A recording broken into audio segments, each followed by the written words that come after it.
Moved our disinfecting wipes, Peter. The enemies of cleanliness. Indeed. I guess if you don't love God or America, you don't want Clorox. Disinfecting wipes kills 99% of germs on contact. Okay. Hi, I'm Father Joe Krupp, pastor at Holy Family in Grand Blanc and St. Mark and Goodrich, and I'm here to answer your questions. And today we have a special guest star. I'm Father Peter Lawrence, associate pastor at Holy Family and St. Mark's. And inventor of the man bun. Some people say that. Yes. Some people do. Some people know not of what they speak. And some people need to work on prudence in public settings. See, this all started because here's what we think. We think if any of God's people watching this donate $10,000 to our capital campaign, Father Peter will not cut his hair until the temple is built.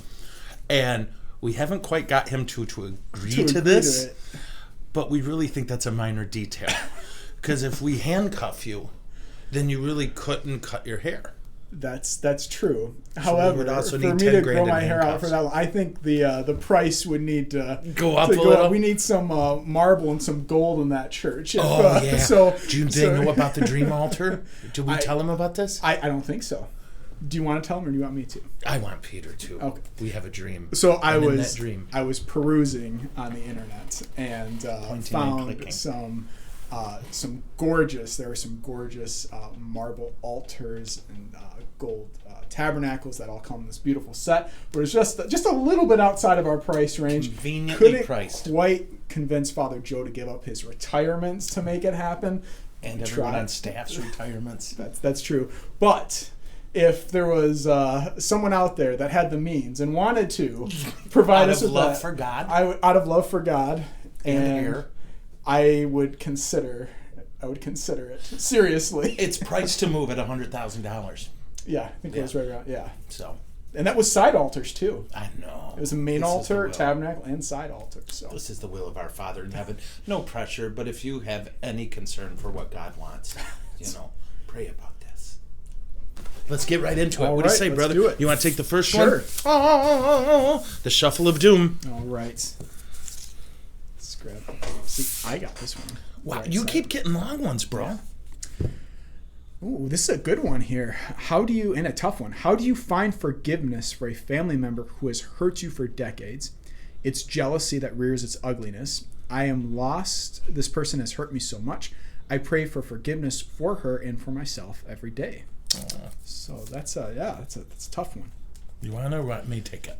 Sure, I can take a stab at it. So rock and roll. One of the things that I would say, first and foremost, I'm so sorry to hear that. Right, yeah. That's something that I think isn't uncommon, unfortunately, especially in our day and age in our society. Oftentimes, people hurt us, or sometimes we hurt others, and sometimes those things we can really hold on to those for a long time, and it can really it's difficult, right? It's very difficult then for us to love them as God wants us to love. Something that's always helped me with that is keeping in mind the distinction of loving versus our feeling towards a person, right? Nice. And so forgiveness, like love, is an action. It's a choice. It's a decision. So we choose to love. We choose to forgive. It has nothing to do with our feelings, which might sound a little counterintuitive, but it really doesn't. If sometimes we have nice, kind, loving, forgiving feelings towards someone that's hurt us or wronged us, and that's great. That's wonderful. It makes it easier in that sense. But sometimes we don't. Sometimes we see them and those old feelings of anger or resentment kind of boil up. But the important thing is that we don't act out of that. And so what I've always recommended to people to do, and if you have another suggestion, I'd love to hear it. But one of the things I often recommend to people is if you have a particular hurt or wound that's on your heart, and particularly related to an individual, to just take that individual before the Lord in adoration or just in prayer time in your own home. And if you need to, actually get a pad of paper and a pen and write out, say, Jesus, in your name, I choose to forgive so-and-so. And maybe it's one thing that you need to forgive them for. Maybe it's 50 things for that one person that you need to forgive them for. before, but just go down the line and say, in your name I choose to forgive them for this, this, and this, and help me to forgive them, and help me to know that you've forgiven them as well. And again, this doesn't mean that what they did is somehow okay or appropriate or I just need to get over it. That's not what that means. But what it does mean is that I'm letting go of the debt that I feel that they owe me. And so that's and then after we do that, we can be assured that we've truly forgiven them from the heart, even if we don't necessarily feel it. So I hope that helps a little bit. I don't know if you have any other thoughts on that. I can't beat that. Truly, okay. Right? We John Paul II, if I may add, St. John Paul II said, we take what we feel to the classroom of our mind. We discipline and educate our feelings, right? We can't help what we feel. Yeah. But I really love that method. And two, I would encourage you, even if you're feeling this real heavy burden of it, and I've done this, go after Unbound, right? A lot of parishes have this beautiful prayer ministry where people will pray over you and walk you through the hurt, and then the healing the whole person. That's another great one by Bob Schutz, I remember. We all get wounded and we all wound, and forgiveness is really, it's forgiveness or destruction. That's it. Absolutely. Yeah. My brother, I don't like that. Since you get the next one, do you want me to try this one? That's a long one. Yeah, all right. Yeah. Can we do a long one? Okay. I'm telling you, right? Okay.